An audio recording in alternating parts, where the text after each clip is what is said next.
Hello, and welcome back to the final episode of the motion matching tutorial series. If you're just hopping in for this episode, I'm Kalechi, Technical Product Manager here at Motorica. And in the last episode, we just finished setting up our animations after we brought them in from Motion Factory and got them into the engine, using our plugin to retarget the assets to Mani and had them ready in our gameplay system, running around and looking great. But now we want to do some things after the fact, and that's what we're going to be doing in this episode. So I'm talking things like retargeting, adding props to the character.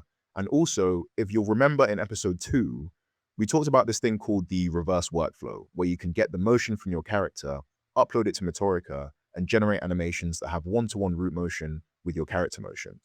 And I'll show you how that works from start to finish, from engine to Motorica in this episode 2. But before we hop into that, I'm just going to show you where we left off at the end of episode 3, the last episode. And we have this character, which is running around, and we have our full range of motions. We've got running, we've got strafe running, we have also strafe walking, forward direction walking, and sprinting too.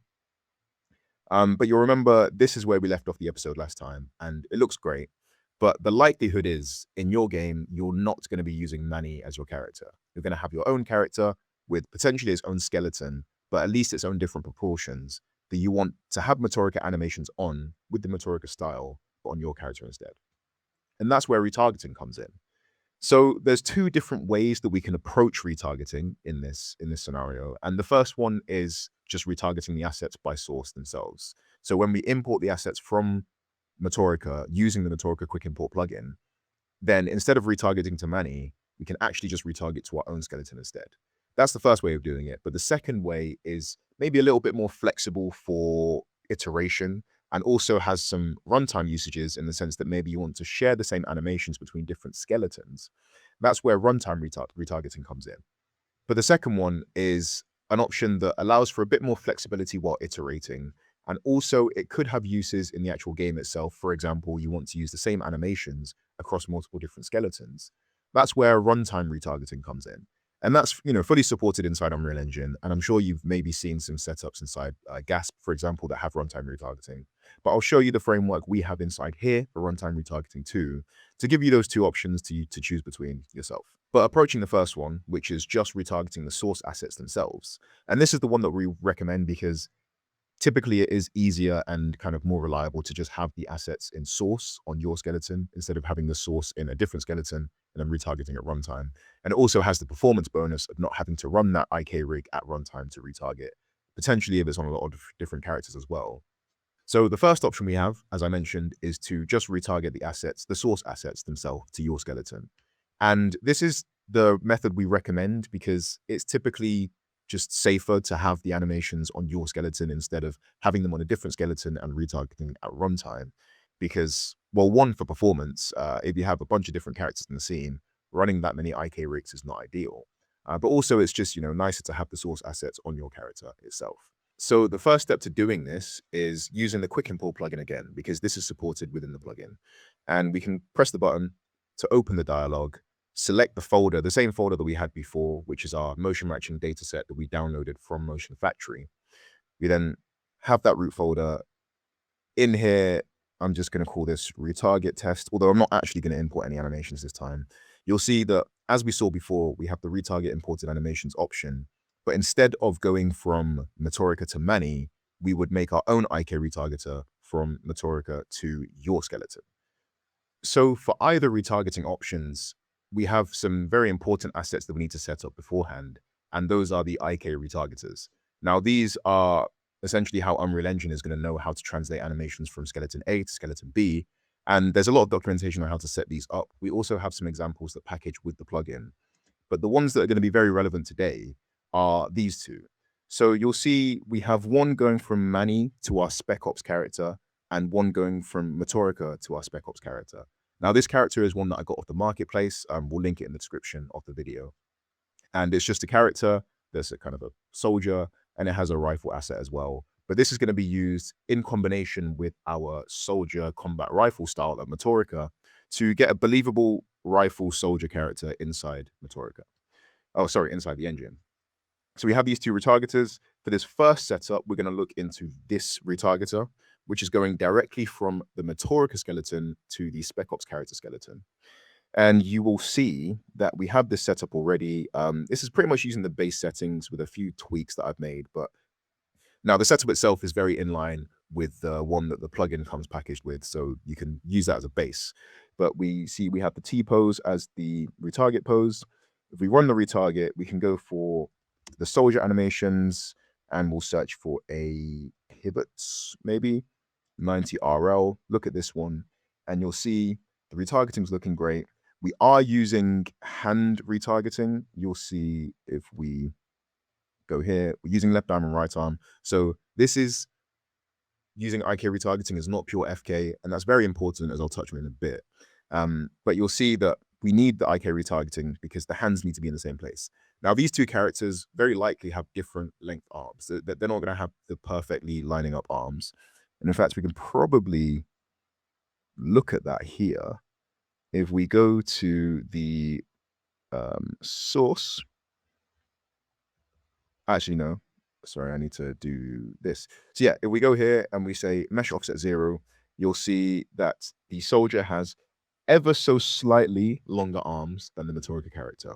So this retargeter is using IK, and we need to use IK because the character has a prop in their hands. And not only they have a prop, they have a prop that has two hands. So it's a two-handed prop, meaning that the relationship between these two hands is very important, but also the position in kind of relative space to the body is also quite important as well. Those two conditions mean that we need to use IK here. We can't just do a pure FK retarget. And that's probably better highlighted if I pause the animation and turn off this offset. We can see with the two bodies overlapping, the hand poses are pretty much identical. They're not in the exact same places because that's fine. They have different body proportions. It's the place that makes sense. But you can see the relative position between the two hands and the rotation of the hands is very similar, if not identical. So the reason we need to do IK retargeting is because if we go into the retarget pose, you'll see the soldier has slightly longer arms than our Motorica character. This is a very non-extreme use case, but you can imagine a very extreme use case is I have an alien that has arms that are double the length of a human, but the hands still need to be here in front of the body holding the gun. So now we need to do a bit more IK retargeting, and yeah, but this is a very simple case here. So given this, we need to use IK for this retargeting process. And we also need to use IK if we were going to go from Motorica skeleton to Manny, because those two also have different arm proportions. And that's going to be very important for something that I'll mention in a bit. But for now, let's just kind of remember that and move on forwards. So given that we're using the IK retargeting, we can go back and see that this retargeter is set up in a way that if I have a Motorica animation, I can get a resulting animation on my Spec Ops character that looks great. So we can close this and say that this is complete. So now that we've got our IK retargeter set up, the next step is to use the quick import plugin to import the animations and retarget them to our target skeleton this time instead of Manny. So you remember in the last episode, we did that, but we retargeted to Manny. Now I'm going to show you the same setup again. So we can go here and I'm going to select the same data set for the purposes of making it the exact same as the last episode, just with a different mesh. But just know if you wanted to do a soldier style, you would instead go to Motorica, generate a motion factory dataset using that style and download that. And then you've got the right style for the character there. But we'll use the base style for this. And I'm going to select this folder that I've made, retarget test, to put these assets in. And you will notice that we have this retargeter here, Motorica Spec Ops, which is the one that I just showed you. So that's going from Motorica to our Spec Ops character, completely skipping Manny in the middle of the process. So you might remember earlier, I talked about IK retargeting and said it would be important in a later point. And this is that later point, because if we were to retarget from Motorica to our skeleton, then we're only doing one IK retargeting pass. And that's what we're doing here, which is good. But if we retarget from Motorica to Manny and then go from Manny to our skeleton, then we're doing two retargeting passes which use IK. And that's potentially bad because we might change the motion too much. Every time we do an IK retarget, we're actually changing the data of the animation because now we're changing the bone rotations. It's not just pure FK. And if we do that twice, we might lose some of the nuance of the motion. It might edit it too much. It's just stuff that we don't necessarily have to do if the pure intention is going from Motorica to our character. So here we're kind of cutting out the middleman and we're going straight to the Manny skeleton instead of going from Motorica to Manny to our skeleton. Doing that here, we have that retarget selected. We can select our spec ops character, and I will select this one. Any of them will work because they're all using the same skeleton, but we'll select this one. And we'll now give a suffix. Instead of UE5, we'll say spec ops. So now we're going to select our PSDs, and I'm going to select this advanced one again, click import, and we're doing the same process that we did before, but now we're retargeting to the spec ops character. So I'm going to speed through this, but at the end of this, we'll have all the assets on our character. So the setup's done, and we can go and look at the assets post retargeting and see that now in this retargeted folder, we have the assets on our spec ops character instead of the Manny, like we did last time. Running around, same animations, different mesh. So this is great. And we can now use these assets and also these post search databases and put them into the gameplay setup. As we saw last episode, there is no difference. Of course, you'd have a different mesh and that's it, but it's the same setup, same process. So at this point, it's no different to what we saw last episode. We're just going to take the PSDs, put them into the right chooser proxy tables, put them into the gameplay system, and everything works as before, but this time it will be on our mesh. Now, this is a great option, and this is the option we recommend.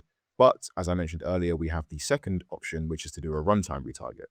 So this is going to have that kind of effect of we're doing 2 retargets with 2 IK passes. So you're going to have slightly different motion, but it may not be noticeable for characters that have very similar arm lengths.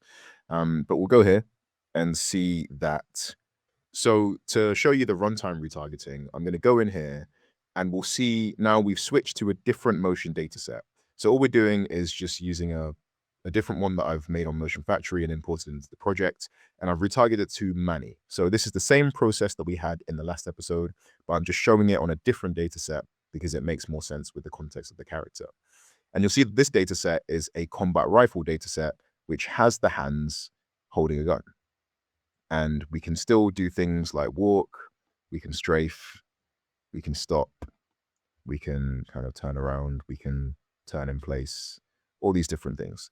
But of course, you'll see there's nothing in the hands. And this doesn't really make sense as it being a rifle character because we don't have a gun in there, and it's also on the wrong mesh too. So if we want to runtime retarget this and not have to retarget the source assets as we saw earlier, then the first step would be to make a retargeter from Manny to our skeleton. And that's the second one that I mentioned earlier. We can see that we had this one, Manny Spec Ops. The bind pose is different, or sorry, retarget pose, because it's an A pose, but we have same stuff. So we can go soldier, pivots, same animation, hand IK to get the hands in the right place, and it looks great. So with this now, we can do some runtime retargeting and say, okay, I want to bring all my animations into the engine on the Manny skeleton itself. And then for different characters, I want to runtime retarget to their respective skeletons. The next step to doing that is to actually set up the runtime retargeting framework. So there's 2 key components here, the animation blueprint for it and the blueprint character itself. So inside I'll go for the blueprint character itself first. We have a framework for retargeting characters. So this is our base character. This is a retargeting base. And then we have 2 options here. This is kind of a stylized katana character we use. You might have seen at the start of the tutorial series in episode 1. And this is the Spec Ops character we're going to go to. So inside here, the base one, which is the framework for retargeting or runtime retargeting. So inside here, which is the framework for runtime retargeting in the sample project, we have some steps here. So first, we want to create a child of this BP, then create a new proxy table for this character's PSDs, then create a child of the animation blueprint parent, create an IK retargeter. Now that step 4 was actually done beforehand, and I showed you that result there. That was the IK retargeter we were just looking at. And then the hand posing stuff that comes afterwards, which I'll also show. But inside the retargeter itself, we don't have any logic. We just have an extra component. So this is the parent mesh. This is the ghost mesh, we like to call it. So the Manny is running under here. You'll see it's Manny, but there is no visible Manny in here. Instead, it's Quinn. Ignore the kind of stepping here. That's just an artifact of the setup, but it doesn't happen in game. So we have the Quinn skeleton is the retarget mesh. the base mesh is the Manny skeleton. And what this is doing is we have a Manny underneath running the animation, then we have a Quinn on top, which is actually visible, which is using the animation data from the Manny to drive the Quinn's retargeting process via the anim BP. So to kind of go into the different steps there, looking at show modified properties, we've modified two properties. So the first option is turning the collision preset to no collision, because of course we don't want the underlying ghost mesh to be colliding. That's going to cause a lot of problems in our gameplay system. So we turn that off. Second, we make it invisible by setting visibility to none. You'll see if I turn it on, we've got Manny here, but of course Manny is the ghost mesh, so we want to make it a ghost mesh and turn it invisible. But the third option is the important one here, and this is the visibility-based anim tick option. Now, this is really used for optimization purposes in Unreal Engine, and by default, it's set to, I believe, this, only tick pose when rendered.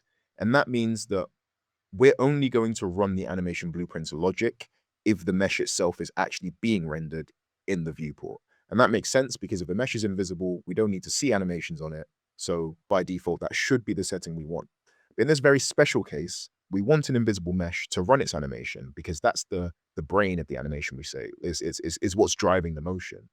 But then we want to have an actual visible mesh, which is copying the motion from that ghost mesh. So here, inside, we need to change this to always tick pose and refresh bones to make sure that even when invisible, this specific mesh is going to run its full animation logic, and we won't do the optimization to stop that logic running. And that means that the retarget mesh can now use the underlying motion, and that is done via the animation blueprint. So if we go into the animation blueprint and see the ABP RTG base, which is animation blueprint retarget base, the anim graph here is quite simple. So the first thing is to cache the retarget pose. So what we're doing is retargeting the pose from a mesh. Now we haven't specified a mesh, but we don't have to, because the retarget pose from mesh node, you'll see that we have this option here, retarget from parent skeletal mesh component. That means whatever skeletal mesh component this animation blueprint is running on is going to get the parent mesh to that, and whatever pose that parent mesh is using is going to be fed into this retarget pose. Now, another option is to have a custom skeletal mesh component, and then you can plug in an actual mesh to copy the pose from. But because we have this parented setup where the retarget mesh is a child of the ghost mesh, we can just use this setting and not have to get an actual reference, which we have to maintain and all that kind of stuff. So we just use the parent to get the pose. We then cache that pose because we're going to use it in a few different places. And what we're doing here now is saying, okay, we have that pose. We're going to do a layered blend per bone. And this is for the fingers, because we have, at Motorica, we generate motion down to the hands, but we don't do finger poses. We don't do finger animation. So it's a static pose, but we don't give like keyframe animation on the fingers. So if you wanted to have that, or you wanted to have your own pose put on top of that, then this is where you would do that, either at runtime, or you could go into, say, Motion Builder and apply that in a little script and just do it for your full animation data set.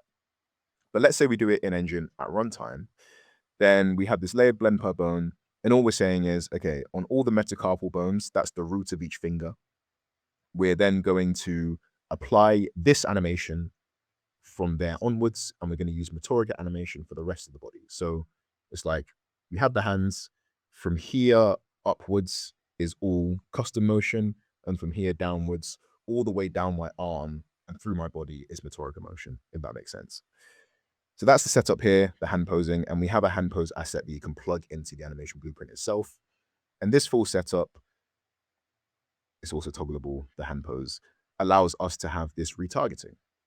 So the very simple retarget case is, if I now go here and change this to RTG, then we've now got the same blueprint that I showed you earlier, or sorry, the same data set and character that I showed you earlier. So this is no longer soldier because we've not chosen that specific. Actually, no. So now we've got this retargeter set up, and I want to make this retargeter use my other proxy tables, because I want different animations. I don't want my default base male animations. I want the rifle animations. So I can go in here, say in these defaults, because this character is a child of our third person character itself. So in defaults, we have the, if I can type, proxy table. And here I'm going to say I want to use my soldier animations instead. So I'm going to select that, and also I can copy over my gates and movement info, but we'll just leave that for now because we're not actually going to use this one. We're going to make a child of this. But we can go here and see now we have Quinn. So this is a very simple retarget because we're going from the same skeleton to the same skeleton, and also two meshes with very similar proportions. But it is a different mesh and it is a retarget happening, meaning that the character that we now have is our target character.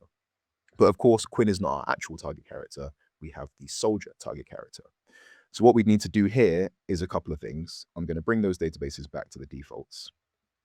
From here, we can go into our content browser and create a child blueprint class, which is this. So I'm actually going to do this whole setup again, just for clarity. So we'll call this BP third person RTG spec ops tutorial. And in this setup, I'm going to do exactly what I did in this one to get the same result. So we'll go here. First thing we need to do is change the retarget mesh to our spec ops character. So I'm going to go for spec ops. Oh, sorry. There we go. So the first thing we want to do in here is change the retarget mesh. So I'm going to go to spec ops soldier 01, and now we have a soldier. Next, I need to set the right pose search databases in, and that's done with the proxy table. So I'm going to go here, go to defaults, search table, and now I have, I'm doing what I did earlier on the Quinn one, but this time in the soldier. And now you'll see we have this. But it looks good, but it's not actually doing the right thing because we're still on the underlying sense using this same retargeter that we made before. So it's actually using Quinn's retargeter, which is not ideal. So we want to point to our new retargeter, which is for this character. And that is done by going to the retargeting base, and I will create a child anim blueprint with skeleton. This is going to use the special ops character skeleton, and we're going to call this base spec ops tutorial again. It's again, I'm just making this same thing, but again here. And inside here, we can go for the class defaults. Few things we need to set up. First, the actual retargeter. So we're going to use the Manny to spec ops retargeter that we made before. No hand pose for now. And we'll go back to the character, apply this new retargeter into here. So it's RTG spec ops tutorial, click compile, go back in here, select this character as our base character now. So this would be spec ops tutorial. I'm going to save these and close out the Quinn ones because we don't need those. And that. And now we have, oh, sorry, it's preparing shaders. Now we have the spec ops character. So same setup, same animations, but different character. Of course, the hand posing, that is still an issue because we need the hands to actually reflect what would happen when you're holding a gun. And we also need to make sure the gun is in the hand if we want a prop as well. So this is the final step, and it's kind of a more experimental step where you can kind of tweak things and move things around to make sure they look good. This is more kind of artistic than just moving things around, but I'll show you that process as well. And there's two steps to it. First one is inside here, we're going to need an actual weapon. I can add static mesh rifle, and I want to attach it to the right hand. So it's going to be there. So next we need to select the mesh that is the rifle mesh. We're going to go for rifle long, and you'll see the transform isn't ideal because it's kind of pointing into the body. So we need to tweak that. You can rotate. thing, get it into the right place. I already have the right rotation, so we can just copy that over from the other character. But this is one of those kind of more experimental playing around phases that I mentioned, where you would have to figure out what the right location and rotation is. But bringing that into here, we now have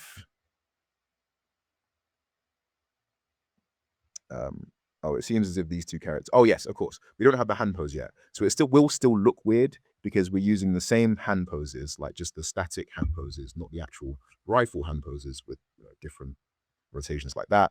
But we're doing that with the actual prop.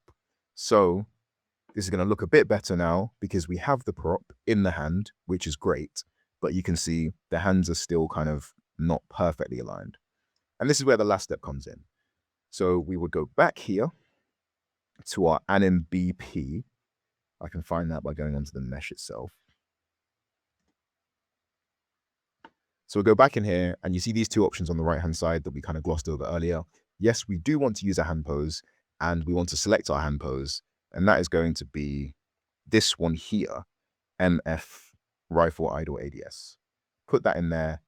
And now you'll see, you saw that kind of change there. If I undo, you'll see straight hands. We go back and we've got the rifle hands. And this is great because now we have the right hand pose.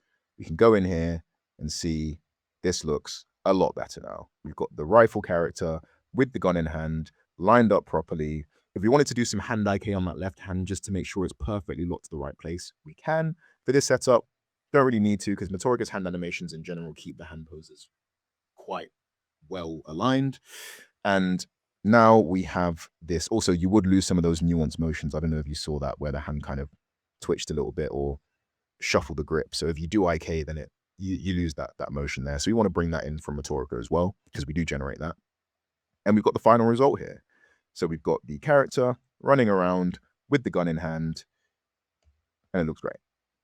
So this is a way that you would get your prop into the hand of your character on the right mesh, all using runtime retargeting, and the underlying motion is just on the Manny skeleton itself. There's no kind of source asset retargeting there, which is quite a lot easier to manage when you're doing a lot of iteration. Now, speaking of iteration, there's the reverse workflow that I mentioned earlier. And to elaborate on that was, in case you missed episode 2, it's a function that we have in Motorica where you can upload root motion, which is ideally recorded from your character's motion in-game, and use that as root motion to generate animations on top of in Motorica. And this is great because it kind of alleviates some of these issues or avoids some of the issues that you get from when you have root motion from your animations that don't match up with your character motion.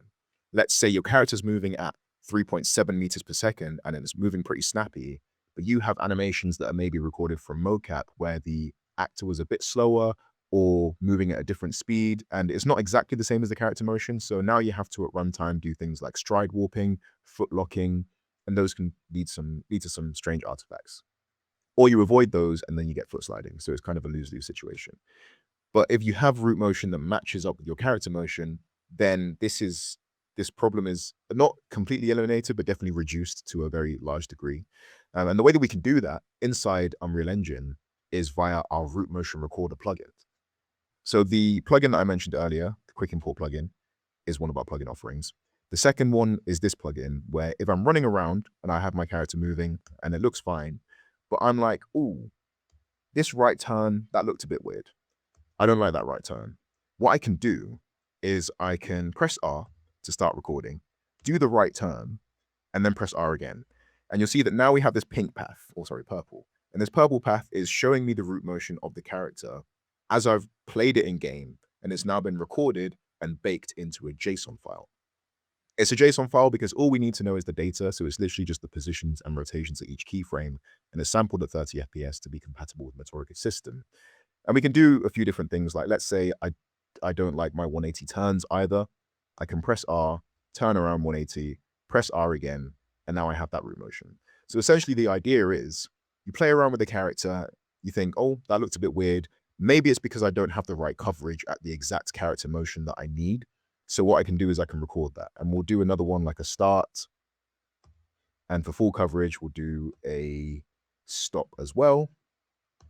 And then I'm going to show that it does work for very different cases. So we'll record some kind of arcing motions and then a strafe rotation and a stop.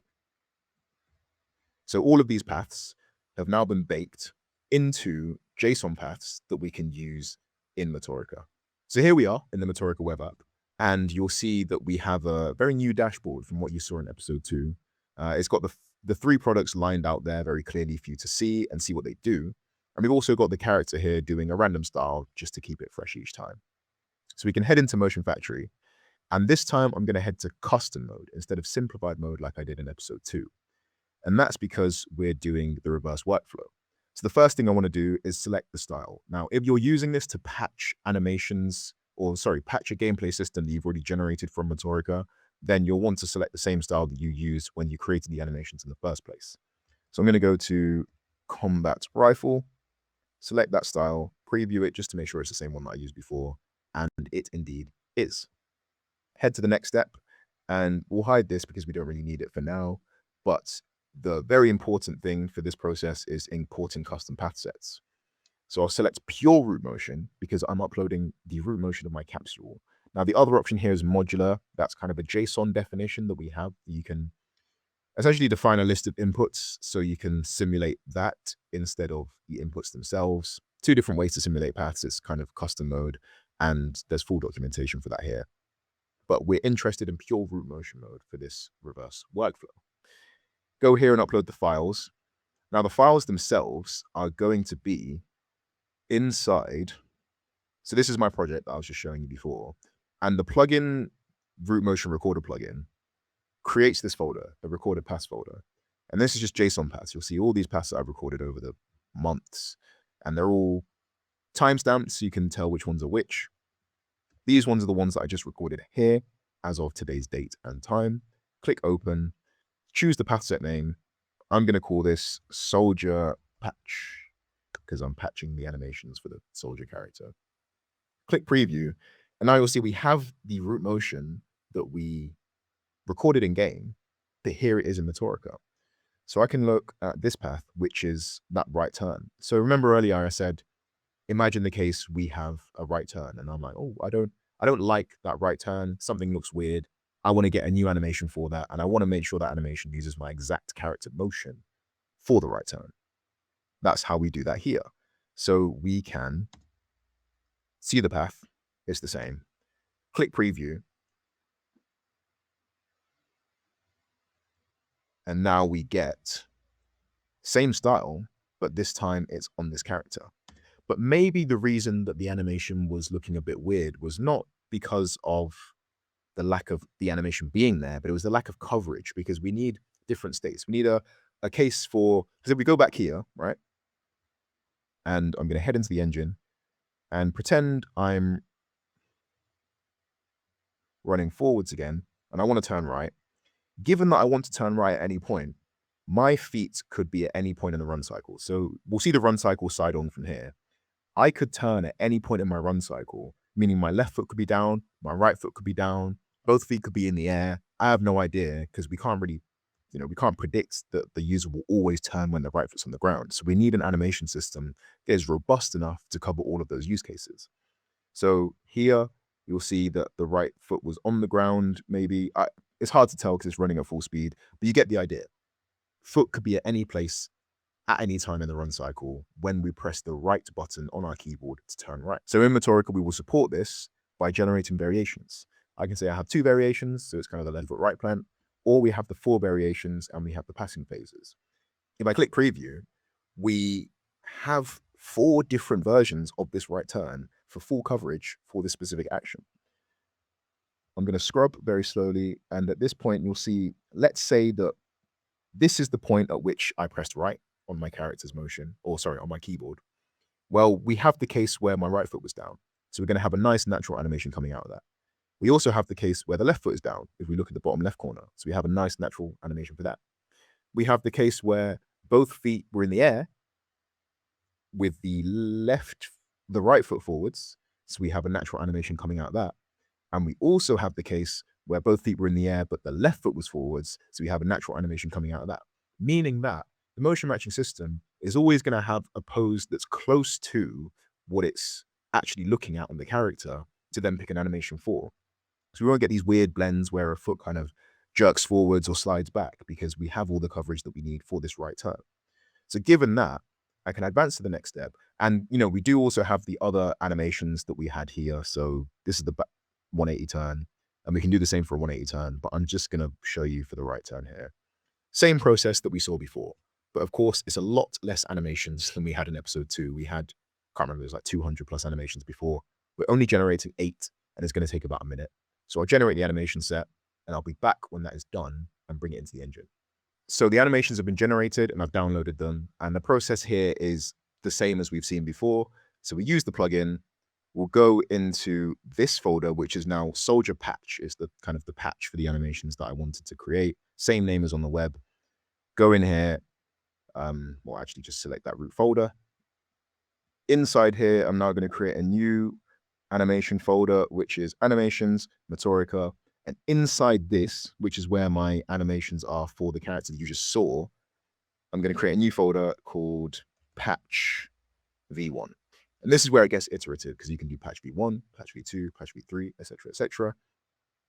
Retarget the animations, and I'm going to use Motorica to Mani because we're using the runtime retarget setup.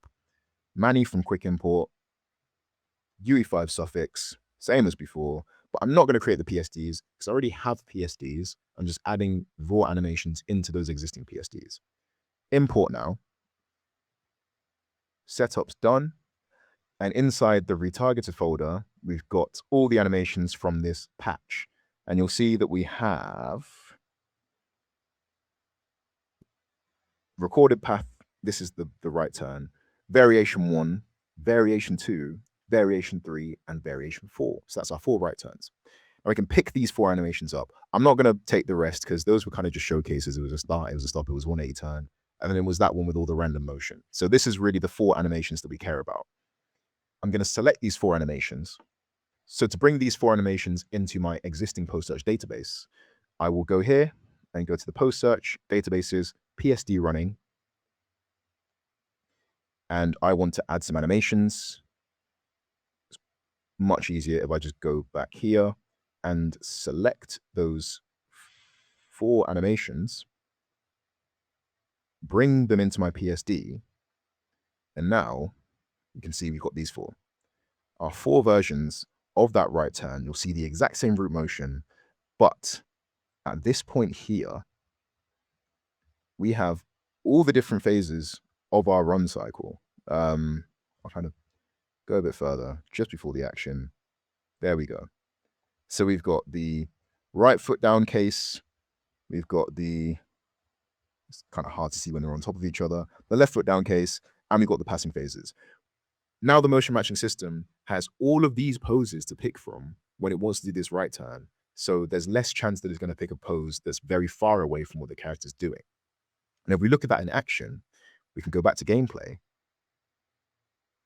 And with these new assets inside here as the patch, we now press play, do our right turn, and it looks a lot more robust.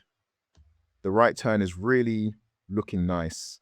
There's minimal kind of foot sliding, awkward blending happening, foot acceleration that's unwanted because we have all those different variations. Not only do we have these 4 new variations, but we also have the original variation that we had. So we actually have 5 versions of this right turn in this database. Now, this is potentially overkill, but you can see how we're just giving you the tools to create as much variation as you want. You can make as high quality animation system as you need, and then cut down animations that you don't need for optimization. But the tools are there to create whatever you want. And this is really one of the main strengths of Motorica, the iteration speed, because now you can have this character create a motion matching data set in 15 minutes as a base. It has all the metrics that you have from your game. We said we will have this speed, it can strafe, it's using this style, etc., etc. We then take that as the base, we play around with it in the game, and then we identify issues, identify spots where there are some weird things happening, generate more variations and more coverage for those specific use cases, taking our capsule motion from the game to get the exact one-to-one root motion, bring those animations in, And eventually, after a few iterations, you'll have a perfectly responsive character that feels great and there's no issues. That's the ideal workflow, and it is possible with the combination of our Unreal Engine integrations and Motion Factory. So it's been fun, but that is unfortunately the end of the tutorial series. And it's been great to kind of go through all these features with you and show what we've really been working on for the past years at Motorica, because we haven't gone through this full process in Unreal Engine from start to finish in public. But hopefully this has given you some insight into how you can integrate this into your own workflows and really get the most out of Motorica. So the features to enable these workflows are only enabled to our enterprise clients at the moment. And that would be Motion Factory, the importer plugin that I showed, the Root Motion Recorder plugin that I showed, and also the sample project itself. If you are interested and you're working at a studio that would like to get in touch with us and see how you can use Motorica inside your studio's workflows, then do head to the site, and we have a book demo option here where we'll sit down with you, show you the full range of tools, and then we can talk about moving forwards. But if you're maybe not a potential enterprise customer and you still want to try out the full motion matching dataset coming out of Motion Factory and see how it integrates into Unreal Engine, maybe test around in motion matching or your own gameplay systems, then you'll be glad to hear that in 2026, we'll be releasing the full dataset that we used in this tutorial series for you for free to try out yourselves. But with that, the motion matching series comes to an end. It's been a pleasure. Happy animating, and I'll see you around. Bye.